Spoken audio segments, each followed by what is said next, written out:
Assalamualaikum warahmatullahi wabarakatuh. Perkenalkan, nama saya Azhara Nabila Safina dari kelas R8G dengan NPM 202222150038. Di sini saya akan membuat video tentang yaitu mata kuliah akhlak etika. Sebelumnya di sini saya ucapkan terima kasih kepada Bapak Asad yang telah menonton video ini dan memberi kesempatan pada waktunya untuk menonton video ini. Di sini ada tentang demokrasi dalam Islam, yaitu kepemimpinan, penegak hukum dalam Islam juga. Di sini saya pertama-tama saya akan menjelaskan dalam perspektif Islam itu kayak musyawarah, amanah, dan keadilan itu kayak seperti apa.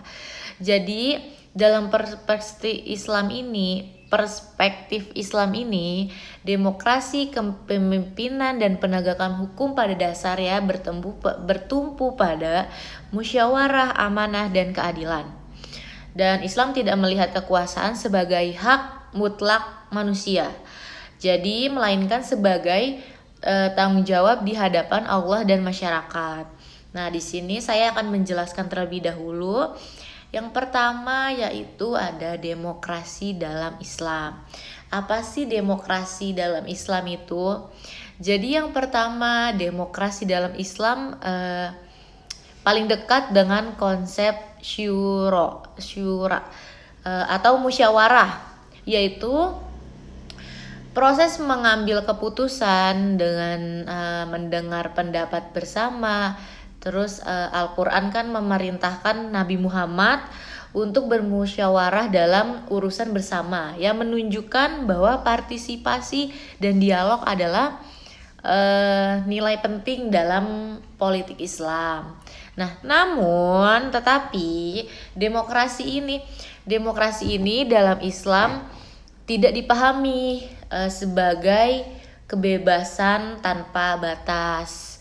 Nah, jadi kedaulatan rakyat ini tetap diakui dalam bentuk partisipasi, tetapi harus berjalan dalam koridor nilai-nilai syariat, moral, dan kemaslahan umum.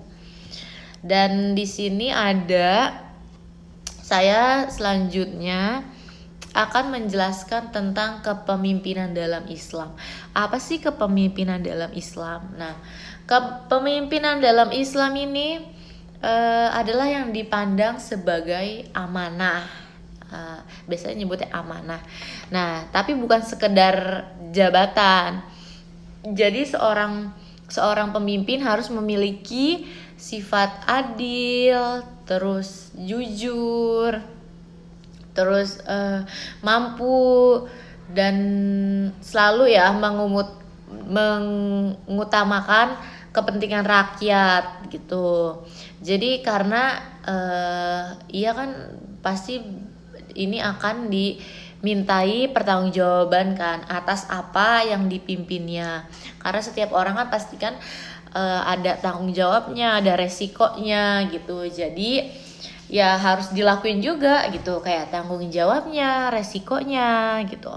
Apalagi sebagai kepemimpinan ya, sebagai pemimpin gitu, apapun resikonya harus dihadapi kan bahasa gitu, dan apapun tanggung jawabnya harus dihadapi juga gitu. Nah, dalam literatur Islam ini pemimpin yang ideal juga harus mampu menjaga kemaslahatan umat, kayak menyelesaikan masalah gitu kan. Terus kayak menyelesaikan masalah sosial dengan harus bijak. Namanya juga pemimpin, kita harus memiliki pemimpin itu yang bijaksana gitu kan, yang teladan, biar kita juga bisa mengikuti pemimpin ini, karena dia juga mencontohkan kayak yang lainnya gitu. Jadi dia tuh sebagai panutan gitu loh, sebagai panutan buat dicontoh yang lainnya juga, supaya yang lainnya ini juga ikut baik bukannya ikut buruk gitu kan. Karena pada dasarnya kita kan pasti kan ada baik dan buruknya. Nah, justru pemimpin ini harus ya menyelesaikan masalah sosial dengan bijak gitu loh, agar kayak masyarakat semuanya itu dipimpin dengan baik gitu. Kayak misalkan keluarga aja, pemimpinnya itu kepala keluarga itu adalah kayak suami. Nah itu tuh harus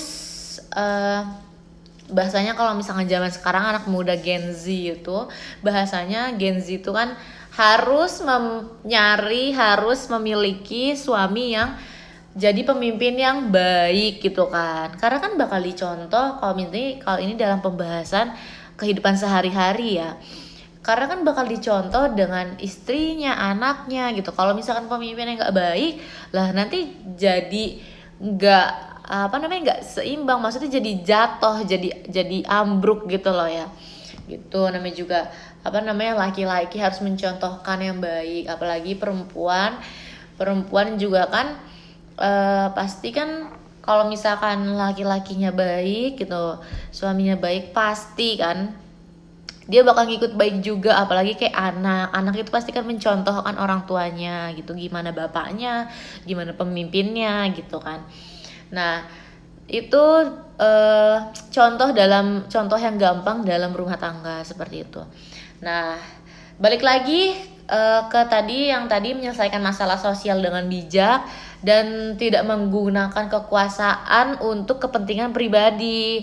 Ya bener aja kalau misalkan kayak misalkan tadi kita lagi ngomongin rumah tangga, kalau misalkan untuk buat kepentingan pribadi loh, ya udah, maksudnya kan hidup kan pasti kan nggak sendiri toh gitu kan. Jadi ya itu bukan buat kepentingan pribadi gitu. Jadi kayak jatuhnya tuh kayak jangan egois gitu, apalagi pemimpin gitu kan.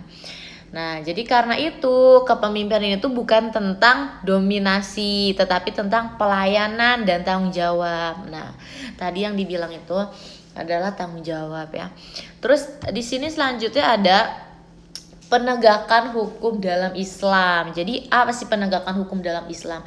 Jadi penegakan hukum dalam Islam itu harus berlandaskan keadilan, objektivitas, dan larangan suap atau penyalahgunaan wewenang gitu. Apalagi zaman sekarang suap menyuap itu kayak udah banyak kan. Jadi kayak kita harus hati-hati juga, apalagi ini dalam Islam, karena kita hidup itu bukan di dunia aja gitu, kita nanti bakal ke akhirat. Kita kan mikir dunia dan akhirat gitu, nanti di sananya gimana, apalagi di akhirat itu abadi gitu kan.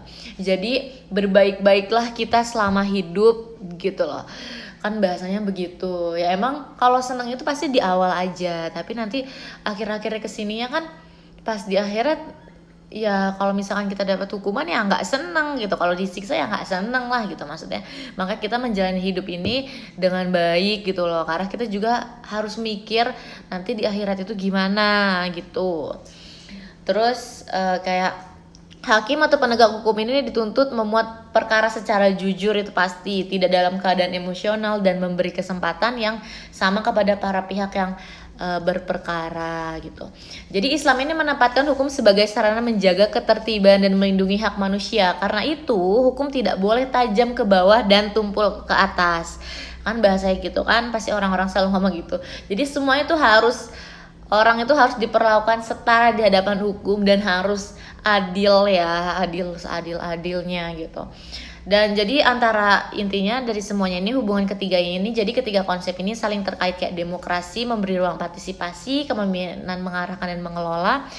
Terus sedangkan penegakan hukum menjaga agar kekuasaan tetap adil dan tidak menyimpang. Dalam Islam ketiganya harus berjalan bersama agar tercipta masyarakat yang tertib, bermartabat dan sejahtera gitu.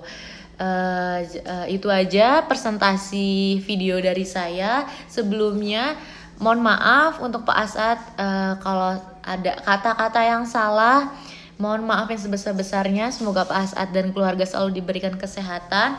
Wabillahi taufik wal hidayah. Dari saya, yaitu selaku sebagai Azra Nabila Safina. Wassalamualaikum warahmatullahi wabarakatuh. Terima kasih.